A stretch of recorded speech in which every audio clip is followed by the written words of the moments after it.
Olá, pessoal, tudo bem? Bom, para quem não me conhece, o meu nome é Iane. Eu sou professora de farmacologia clínica, de terapêutica, já trabalho com estudantes de curso de medicina há bastante tempo.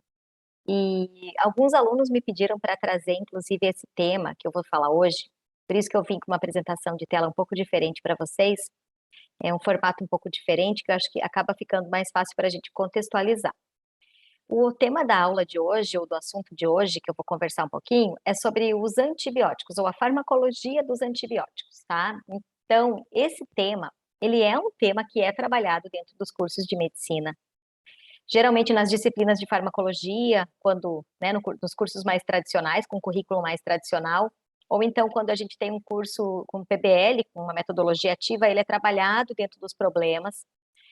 Mas mesmo assim, né, mesmo tendo disciplinas para isso, às vezes tem até disciplinas mais específicas que trabalham especificamente antibiótico terapia, mas mesmo assim ele é bastante confuso.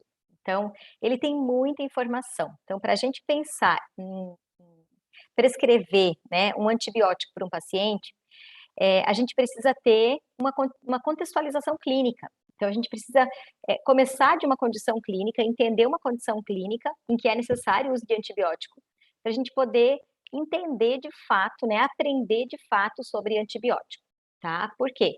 Porque essas aulas tradicionais que a gente tem, que fala por mecanismo de ação, por grupo farmacológico e tal, elas servem como base para nos dar um conhecimento inicial. Isso é ótimo.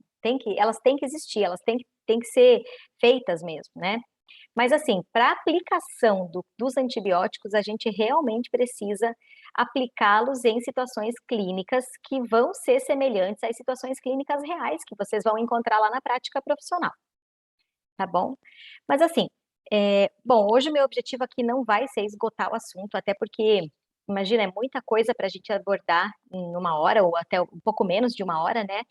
Fica inviável trabalhar tudo sobre antibiótico, mas o que eu quero trazer para vocês é uma ideia inicial, é aquilo que vocês precisam saber para começar a entender sobre o tema, sobre a farmacologia dos antibióticos, dos antimicrobianos, né?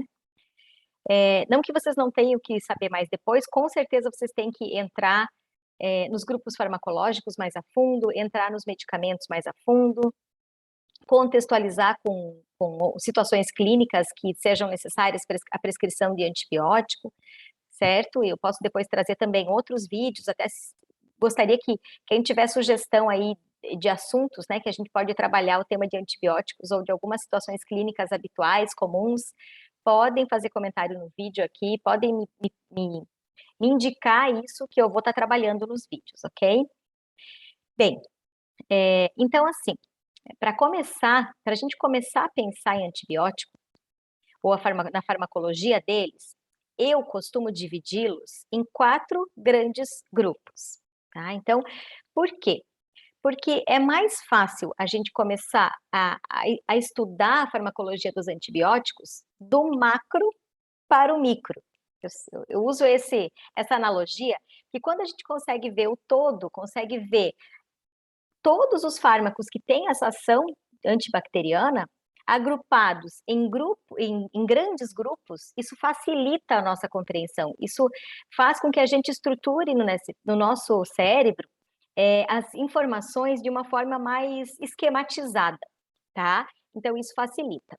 Então, eu costumo classificá-los em 4 grandes grupos. Essa classificação que eu fiz aqui é baseado no mecanismo de ação desses fármacos.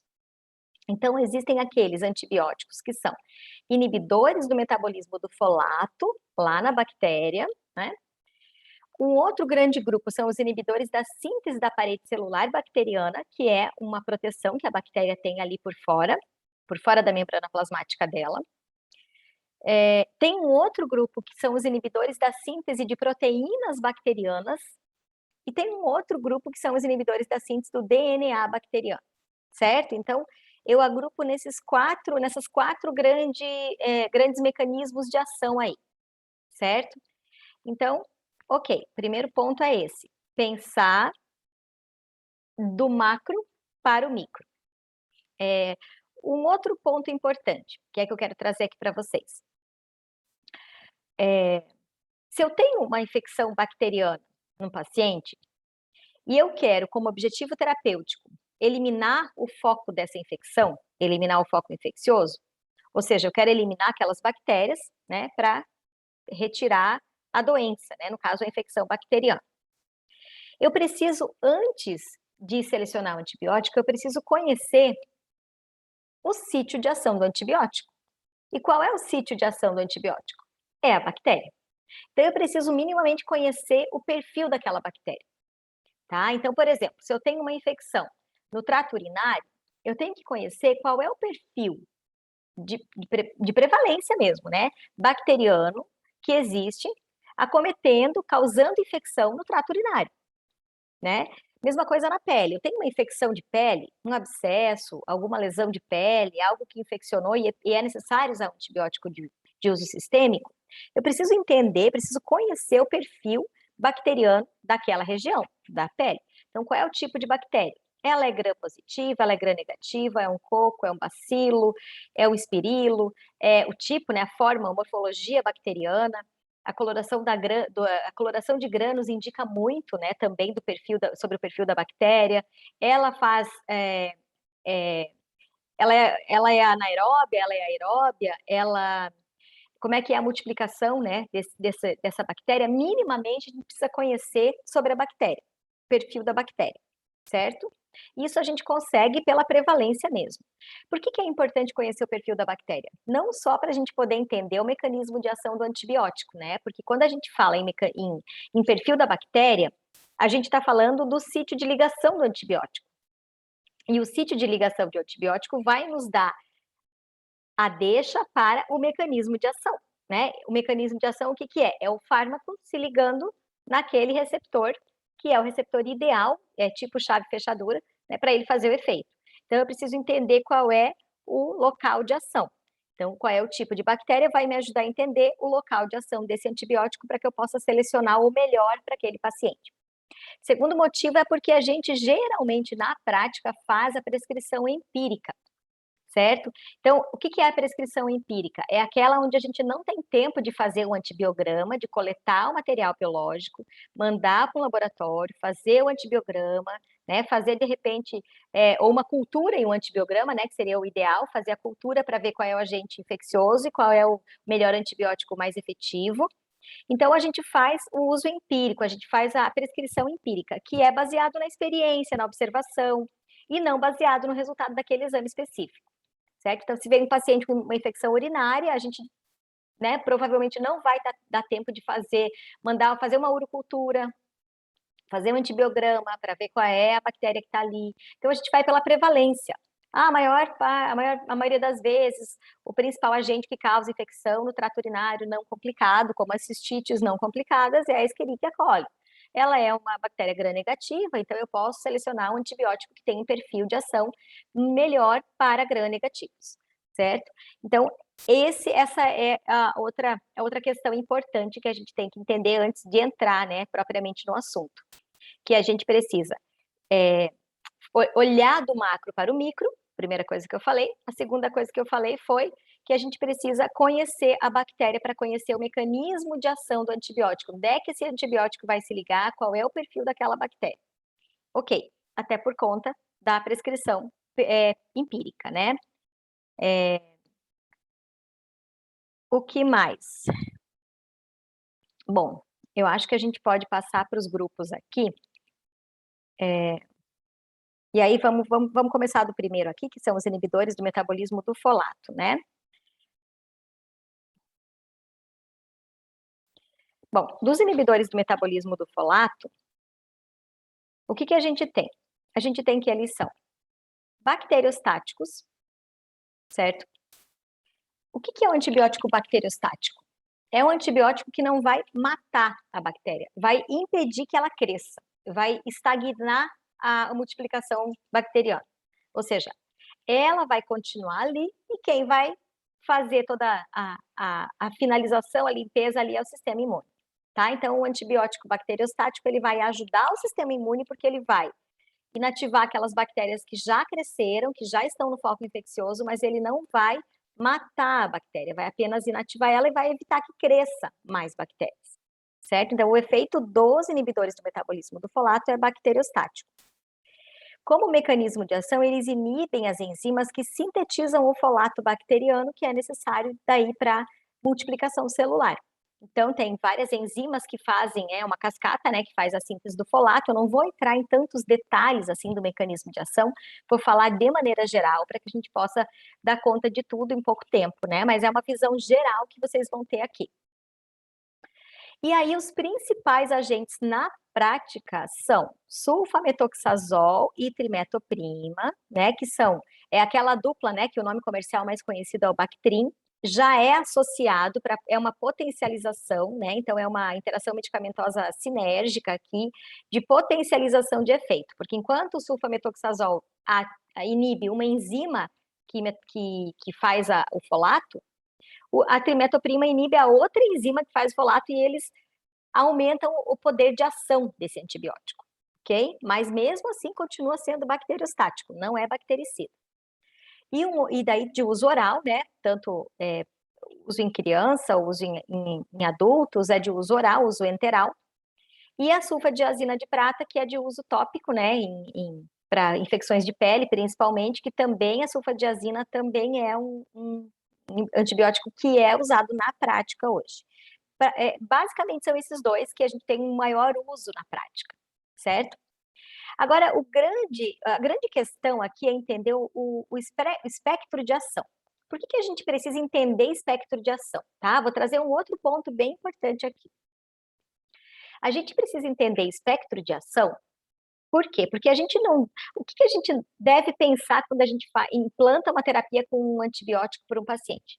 Se esse paciente está tendo uma infecção num determinado local do corpo por um determinado agente bacteriano, a gente precisa tentar acertar o alvo, acertar aquele perfil da bactéria o máximo possível, certo?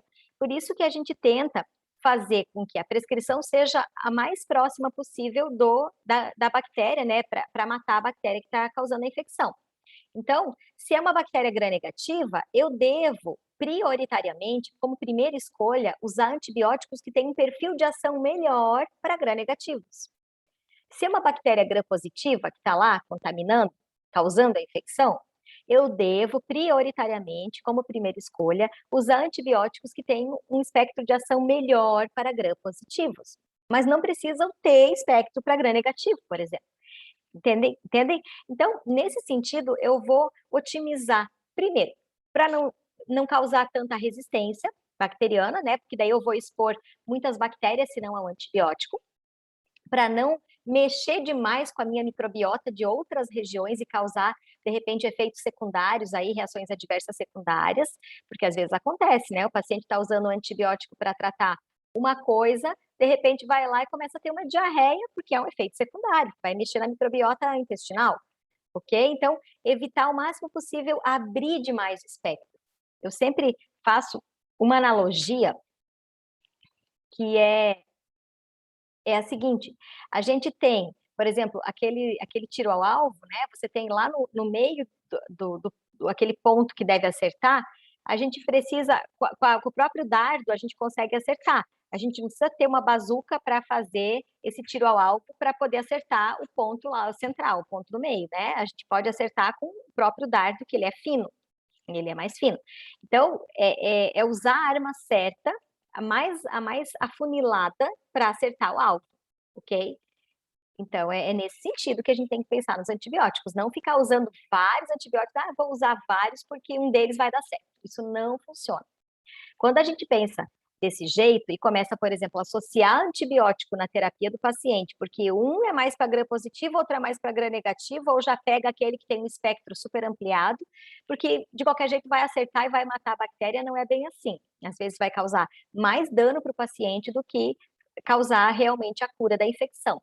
E a associação de antibióticos às vezes causa um efeito que não é sinérgico, que é antagônico, e aí um anula o efeito do outro, tá? Então, eu até tenho um vídeo que eu falo um pouquinho da associação de antibióticos e desse efeito antagônico que alguns podem fazer. Mas vamos lá para o conteúdo aqui desse vídeo, tá? Então, os inibidores do metabolismo do folato ali, que os principais são sulfametoxazol e trimetoprima e a sulfadiazina de prata, mas existem outros agentes também nesse grupo, tá? Mas eu trouxe só os principais. Eles atuam principalmente em bactérias gram-negativas, anaeróbias e algumas gram-positivas. Então, o espectro deles é muito mais apropriado para infecções causadas por gram-negativa do que para gram-positivo, ok? Então, nesse sentido, o que a gente vai fazer? A gente vai usar esses antibióticos como primeira escolha para algumas infecções, né? Principalmente aquelas que são causadas por gram-negativa ou por anaeróbios, bactérias anaeróbias. Certo? Então, por exemplo, vou falar do exemplo que eu citei antes, que é da infecção no trato urinário. Para uma cistite não complicada, a gente saber que o principal agente causador é uma Escherichia coli, que é uma gram-negativa, a gente poderia usar sim a sulfametoxazol mais trimetoprima associada para tratar. Por quê? Porque a E. coli é gram-negativa, faz parte do espectro, certo? Então poderia usar.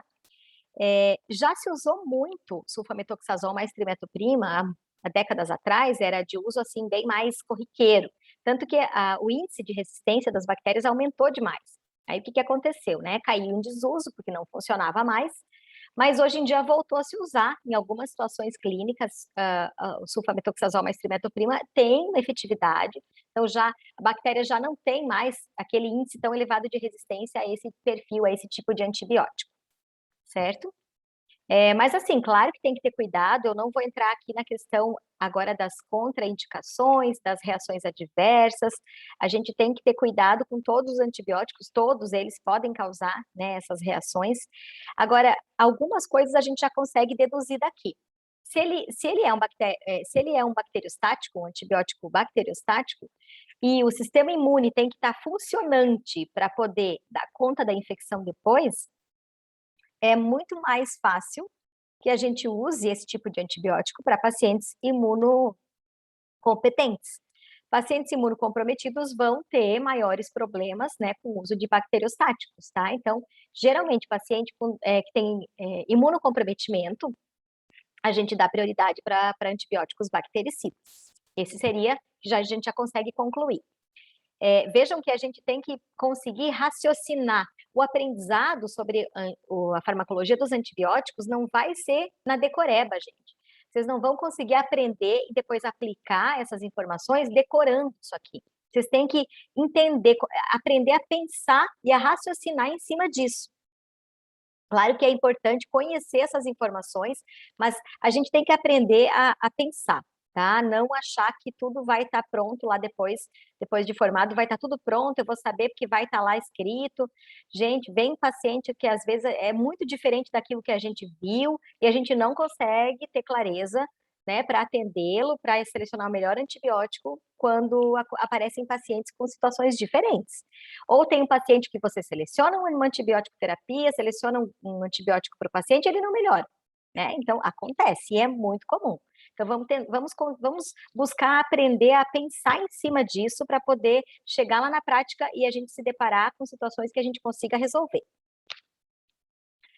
Bom, então, primeiro grupo, de maneira geral, né, é isso. Eu vou falar de todos, depois a gente faz um fechamento. O segundo grupo que eu incluí aqui são os inibidores da síntese da parede celular bacteriana. Aí, quais são? São os beta-lactâmicos, né? Bastante conhecidos. Aí tem vários subgrupos dentro do grupo de beta-lactâmicos, que são as penicilinas, cefalosporinas, tem os monobactâmicos, carbapenêmicos, ainda tem a vancomicina, que não tem um anel beta-lactâmico, mas também faz mesmo mecanismo de ação, e a bacitracina. Bom, por que eles são chamados de beta-lactâmicos, né? Menos vancomicina aqui e bacitracina, mas é porque eles têm um anel na estrutura química, um anel chamado anel beta-lactâmico, que é uma característica química deles. E aí essa característica acaba caracterizando o grupo, né? Porque leva o próprio nome do anel. Então, tem todos esses grupos aqui, esses 4 grupos aqui trazem esse anel beta-lactâmico. E, assim, esse é o grupo mais usado na prática, tá? Posso dizer para vocês, sem dúvida, que o grupo não, né? Todos eles, mas eu falo assim, por mecanismo de ação, os inibidores da síntese da parede celular bacteriana é o grande grupo assim mais usado na prática. E eles são bactericidas, independentemente de dose. Então, não interessa se a dose é a dose mínima efetiva ou a dose máxima efetiva, eles fazem efeito bactericida. E isso é explicado pelo mecanismo de ação deles, pela farmacodinâmica deles. Então, vamos imaginar o mecanismo de ação. Eles são antibióticos que fazem buraco na bactéria. Tá aqui. Então, o anel beta-lactâmico inibe as enzimas que ligam o peptídeo glicano na parede celular. Então, o que é a parede celular? Ela é um emaranhado de peptídeo glicano com outras substâncias ali que dão a dureza, né? Então, fica dura aquela parede celular. Claro que as gram-positivas têm uma camada mais espessa, mais grossa de peptídeo glicano, ela tem a parede celular mais grossa, e as gram-negativas, elas têm uma parede celular mais fininha, mas todas elas têm o peptídeo glicano, as coradas por gram, que são a maioria das bactérias, né? É uma grande parte das bactérias. E esse anel beta-lactâmico que está ali, ele inibe várias enzimas que vão fazer esse entrelaçamento dos peptidoglicanos da parede celular. Então, imagine o seguinte, você usa um fármaco que tem como mecanismo de ação chegar lá na bactéria, por fora da bactéria ele consegue agir, ele não precisa entrar na bactéria, como o grupo que a gente explicou antes, o anterior, tá? Para chegar na inibição do folato, tem que entrar na bactéria, e aqui não precisa entrar na bactéria, age por fora, geralmente, né? E aí o que acontece? Eles vão se ligar, o sítio de ligação dele são as enzimas que estão ali no peptídeo glicano para fazer aquela junção, aquele entrelaçamento, para formar justamente a parede celular. Então, eu não tenho a formação da parede celular, certo? E aí o que acontece? É como se a bactéria ela criasse os buraquinhos ali, elas criassem poros e aí entra água, né? Elas vão lisar, elas vão ser destruídas. Por isso que eles são bactericidas independentemente da dose, porque o mecanismo de ação deles, ele faz um efeito que mata mesmo a bactéria, certo? E aí qual é o espectro? Eles atuam em bactérias gram-positivas, as primeiras gerações das penicilinas, por exemplo, são muito mais efetivas para bactérias gram-positivas, para aquelas infecções causadas por gram-positivas. Conforme vai aumentando a geração, ou das cefalosporinas também, primeira, segunda, terceira, quarta, vai ampliando o espectro. E aí o que acontece? O espectro ele engloba tanto as gram-positivas, que já estavam lá no início, e amplia também para as gram-negativas. E aí, tanto que as penicilinas e cefalosporinas de geração mais avançada, as últimas gerações, têm espectro super amplo, muito grande o espectro. Mata muitos tipos diferentes de bactérias. Entendem? Então, veja a importância de vocês conhecerem essas informações. Bom, aí o que a gente pode deduzir desse grupo, inibidores da síntese da parede celular, a partir dessas informações? Primeiro, que eles vão agir apenas em bactérias que têm parede celular, correto? Então, não adianta, por exemplo, querer tratar com beta-lactâmico uma pneumonia atípica em crianças, né? Estou dando um exemplo aqui de uma aplicação clínica, causada lá pelo Mycoplasma pneumoniae, que é o agente causador mais comum da pneumonia atípica, que tem uma faixa etária específica também para acontecer, né, na criança, quando acontece.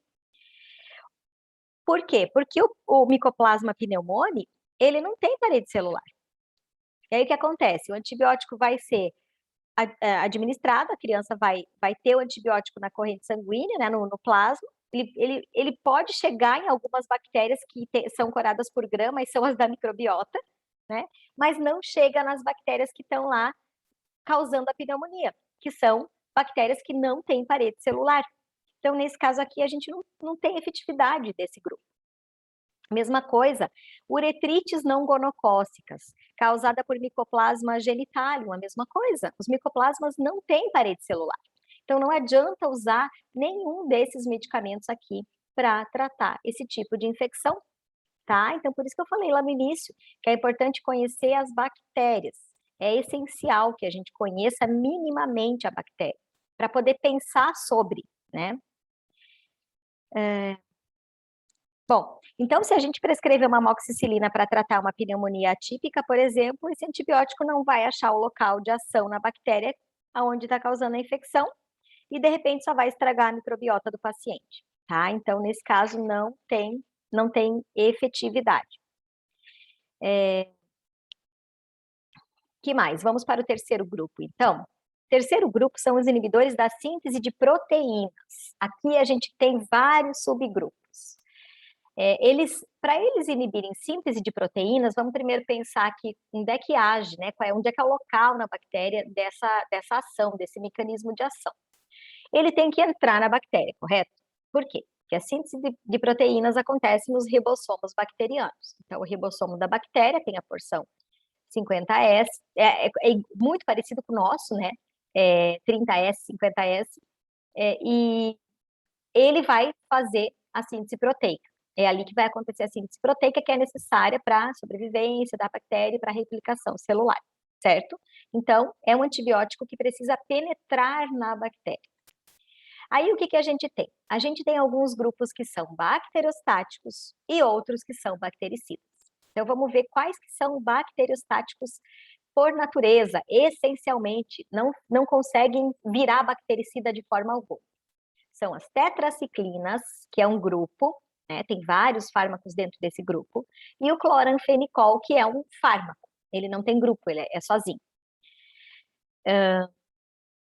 Alguns ainda são bacteriostáticos, podendo se tornar bactericidas dependendo da dose.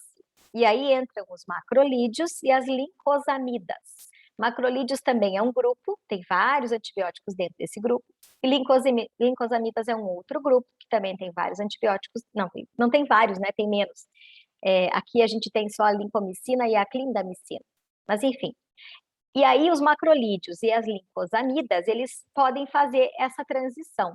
Por quê? Porque eles podem fazer um efeito bacteriostático de apenas inibir o crescimento bacteriano sem matar aquela bactéria, já que ele vai inibir síntese proteica.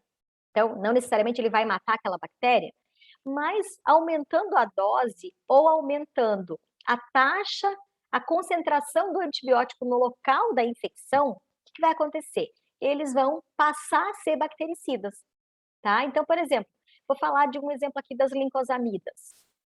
A clindamicina. A clindamicina é um antibiótico que ela alcança concentrações plasmáticas muito boas, por exemplo, para infecções em tecidos moles, infecções no tecido ósseo, na pele, certo? Então, o que acontece? Ela atinge concentrações tão grandes ali que ela consegue se tornar bactericida por causa da própria concentração do antibiótico. Então, às vezes, até a dose é a dose usual, né? Não precisa dar uma dose acima do usual, é a dose usual, mas ela consegue ser bem concentrada no local onde ela tem que estar mesmo, que é o local onde tem a contaminação bacteriana. E aí ela faz o efeito melhor. Bom, e a gente também tem um grupo aqui que são bactericidas dependentes de dose, ou seja, então, os aminoglicosídeos, eles são bactericidas, só que o poder bactericida aumenta conforme a gente aumenta a dose. O grande problema deles, para ficar aumentando dose, é que eles são tóxicos, né? Eles causam ototoxicidade, nefrotoxicidade, com uma certa facilidade em alguns pacientes, então tem que ter cuidado. Não dá para ficar aumentando dose achando que vai matar mais bactérias sempre, porque nem sempre isso vai ser benéfico para o paciente, né? A gente tem que lembrar que também tem as reações adversas. Bom, os exemplos, né, que a gente já falou, acabou já citando aqui os próprios grupos, mas são os macrolídeos, aminoglicosídeos, tetraciclinas e as lincosamidas. Os macrolídeos, gente, vamos ver os espectros agora. Acabei esquecendo de passar aqui o mecanismo de ação, mas eles atuam inibindo, né, o ribossomo bacteriano, acabei já falando no início isso, então tem que penetrar na bactéria. Os macrolídeos, vamos lá para o espectro. Eles têm um espectro muito parecido com os beta-lactâmicos. Então, agindo, por exemplo, mais eficazmente contra gram-positivo, que são os macrolídeos mais antigos, como a eritromicina, né? No caso é a mais antiga, e os macrolídeos mais novos, eles começam a ampliar espectro para também atuar contra gram-negativo, certo? Então, por isso que eles são usados como segunda escolha para quem não pode usar, para quem tem alguma reação alérgica ou alguma intolerância aos beta-lactâmicos. Então, Qual é a segunda escolha de beta-lactano? Geralmente a macrolídeo, para a grande maioria das infecções. Bom, vamos ver o que mais. E aí a gente tem as tetraciclinas, né? Tetraciclinas, elas são eficazes, tem um espectro de ação, assim, para aquelas bactérias que são um pouco diferentes, não são aquelas convencionais, como, por exemplo, rickétsias, o Mycoplasma pneumoniae, né? Acabei falando também lá em cima que ele não tem a parede celular, né? As clamídias, legionela, são bactérias diferentes, são bactérias, ou então micobactérias atípicas, né? E aí as tetraciclinas têm um bom efeito, tá? Sobre esse tipo de infecção de bactérias mais diferentes. E aí a gente tem tratamento, por exemplo, de algumas ISTs, né, com tetraciclinas e tal. Só tem que cuidar porque não é indicado para todo tipo de paciente, dependendo da faixa etária, tem alguns cuidados, algumas contraindicações. Crianças, por exemplo, né, tem algumas tetraciclinas que são inadequadas, outras podem ser usadas, né, então tem que ter bastante cuidado com as faixas etárias, principalmente em criança e, sobretudo, quando tem pouca idade. Os aminoglicosídeos, então. Maior ação contra bactérias gram-negativas do que positivas, né? Então, é uma outra dica aí. Aminoglicosídeo, ele atua muito bem contra, acho que eu não coloquei as bactérias aqui, mas ele atua muito bem contra a Klebsiella, Enterobacter, a Serratia, Citrobacter, Pseudomonas, Acinetobacter, são anaeróbias, né, também, e gram-negativa. Por isso que a gente não deve escolher aminoglicosídeo como primeira escolha para uma infecção, no caso, vou dar um exemplo aqui, por Staphylococcus aureus, Staphylococcus epidermidis, como feridas infectadas, abscessos, lesões de pele infectada por pérfuro cortante. Então, a gente não escolhe aminoglicosídeo para esse tipo de infecção. Por quê? Porque as bactérias que estão ali são gram-positivas, né? Então, a gente tem que escolher o aminoglicosídeo quando tem uma infecção causada por uma bactéria gram-negativa que ele tem maior efetividade. Não que ele não alcance espectro para gram-positivo, ele alcança, mas aí eu posso usar uma primeira escolha mais específica, ok? Para não usar um espectro muito ampliado. Que mais? Aí tem as lincosamidas, acho que não coloquei aqui, né? Tem as lincosamidas. As lincosamidas, elas são a clindamicina e a lincomicina. E aí acho que eu já dei um exemplo, inclusive, né? Usadas para tratar a infecção mais por gram-positivo, como gênero Staphylococcus, Streptococcus, por isso que são bastante usadas para infecções de pele, tecidos moles, infecções ósseas, até porque atingem boas concentrações nesses locais, certo? Então, aqui tem muito antibiótico também, né, dentro desses inibidores da síntese de proteínas. E o quarto grupo são os inibidores da síntese do DNA. Vamos ver quais são. Esses são bactericidas, eles atuam inibindo enzimas que duplicam o DNA, como a topoisomerase e outras enzimas que estão lá fazendo a duplicação, aquela dupla hélice do DNA, né? E aí impede a replicação celular, impede a síntese proteica, a bactéria simplesmente não consegue mais sobreviver e ela morre, tá? Então, esse é o mecanismo de ação básico deles. E são o grupo que consta com esse mecanismo de ação, inibidores da síntese do DNA, são as quinolonas, ou fluoroquinolonas, tanto faz, né? Mais conhecidas como quinolonas.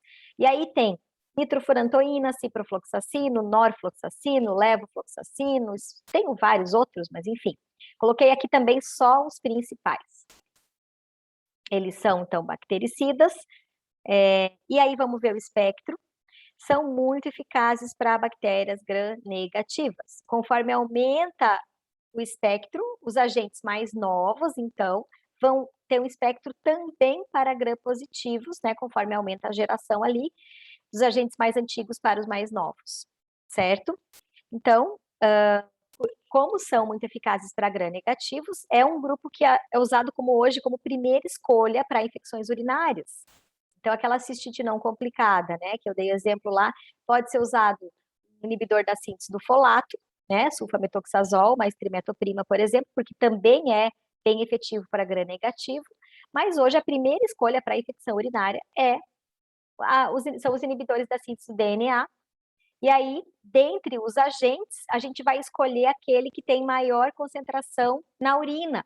Por quê? Porque se eu tenho uma cistite não complicada, a minha bactéria está ali, né? Ela está ali na bexiga e está contaminando aquela região da uretra, da bexiga, e eu preciso que chegue na urina uma concentração elevada do antibiótico para poder dar conta daquela infecção e matar aquelas bactérias. E aí o norfloxacino é o agente que mais fica concentrado na urina, mais do que cipro, mais do que os outros.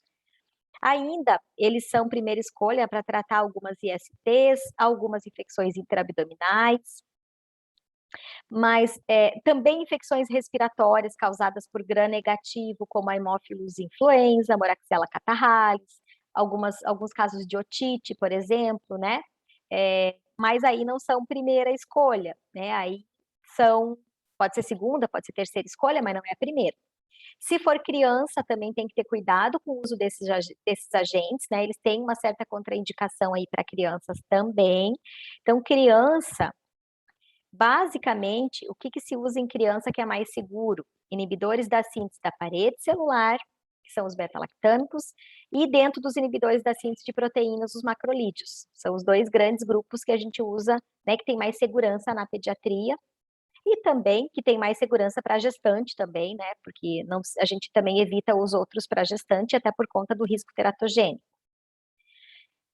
Deixa eu ver se faltou alguma coisa aqui. Não. Então é basicamente isso. Vejam só, gente. Eu acabei sintetizando, né, ou esquematizando a farmacologia dos antibióticos em 4 grandes grupos, e dentro desses 4 grandes grupos, o que a gente tem que olhar? Para o efeito, se é bactericida ou bacteriostático. Conhecer os principais agentes, né? Conhecer o mecanismo de ação deles e conhecer o espectro de ação. Esses pontos vão nos ajudar a entender ou a direcionar a escolha. Então, quando eu tenho uma situação clínica específica, eu vou direcionar a escolha, mas eu preciso aprender a pensar em cima desses 4 grandes grupos, certo? Não adianta a gente achar que vai estar tudo mastigado lá depois, porque não está, não existe. Cada paciente, ele vai ter um perfil diferente, né? Porque enquanto a gente atende um paciente, por exemplo, que não tem outras comorbidades e atende um paciente diabético com uma lesão de pele, uma contaminação, um abscesso, algo que é bastante comum também, a gente tem também que ter o cuidado com a questão do diabetes, né? Então, tem as comorbidades que a gente tem que também estar trabalhando quando se prescreve medicamentos para infecções, por exemplo, para não ter descompensação e tal. Tá? Então é isso que eu queria trazer para vocês hoje. Eu acho que, claro que o objetivo não era realmente esgotar o assunto. O que eu queria trazer para vocês é uma visão geral sobre a farmacologia dos antibióticos, para que a gente comece a estudar de uma maneira mais otimizada, né? Porque não adianta a gente ficar olhando fármaco por fármaco, porque primeiro eu vou olhar lá, amoxicilina, vou ver para o que ela serve. Depois vou olhar a azitromicina, vou ver para que ela serve. Aí vou olhar a ciprofloxacino, vou ver para que ele serve. Depois vou ver a gentamicina. Isso só vai confundir você, tá? Então não faça dessa forma.